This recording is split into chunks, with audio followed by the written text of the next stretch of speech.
अलग रसोई बन गई, उनके चूल्हे अलग अलग है। और नेकने के बाद में महाभारत है, महाराज अपन ने लड़ाई की कही, महाभारत की बनना गई। अब एकता कराओ।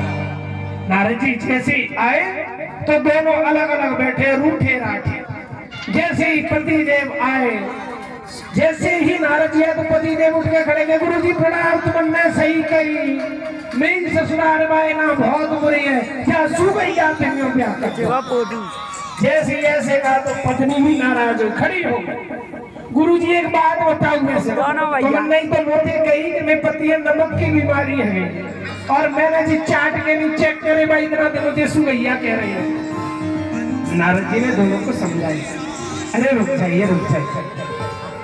नारद जी ने कहा, अरे देवी ये तुम्हारे पड़ोसी है ना, ये चारे में लड़ाई है या सो मैं तो पड़ोसी की बात में आके कह देंगे तेरे पति में नमक की बीमारी है, बायना कचू की बीमारी। और पति से कहा, भैया मैंने तो वैसे झूठ मूठ को कह दी कि तेरी पत्नी सुगैया है, तेरी पत्नी तो लक्ष्मी।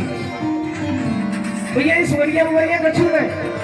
नारद जी क्या करे, अब तो पति ने कान पकड़ ले पत्नी के साथ, उठक बैठे। अभी तो मैं पत्नी उठक बैठे, मुझे माफ कर दे। पति कह रहे, देवी मैंने तुमसे सुगैया कही, मैं माफ करूं। और तो मैं पत्नी भी कह रही है, मुझे तुम माफ करो, मैंने तुमसे सुअर कह रही है।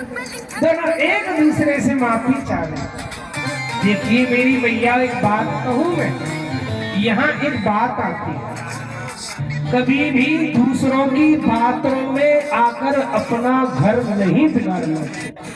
अगर कोई कहे ना कि तुम्हारा पति बहुत बेकार है, जब तक आप उसे देख ना लो तब तक उसे गलत मत समझो। वैसे करवा सकते हैं, कहो तो कह दो, मेरी मैयाओं को बुरा लग जाए। जो बेटी अपने मायके के रिमोट से चलती है ना, से रोटी ठोका था मैं तो हाथ दुख जाए, तो मैं यो जाइए कि बेटा तू तो अलग है जा, न्यारी है जा। हाँ मेरे भाइयों, अगर परिवार जितना बड़ा होगा उतना अच्छा होगा, और जितना कमजोर परिवार होगा उतना ही बेकार होगा। आजकल एक प्रथा सी चल गई है, हम दो हमारे दो। आजकल चल गई है प्रथा, हम दो हमारे दो। इसीलिए क्रूरता देश में आ गई। पता है हमारे दो के चक्कर में सारे रिश्ते खत्म हो गए, क्योंकि हर व्यक्ति चाहता है एक लड़का है या एक लड़की है या फुल स्टॉप। मेरे भाइयों, अगर आप एक ही बेटा करोगे तो फिर ताऊ कहां से लाओगे, फिर चाचा कहां से लाओगे? और जब तक ताऊ नहीं, चाचा नहीं, बुआ नहीं, मौसी नहीं, तो सब रिश्ते खराब होंगे, फिर संस्कार नहीं आ सकती। अगर घर बड़ा है, परिवार बड़ा है, तो बच्चों में संस्कार जल्दी आते।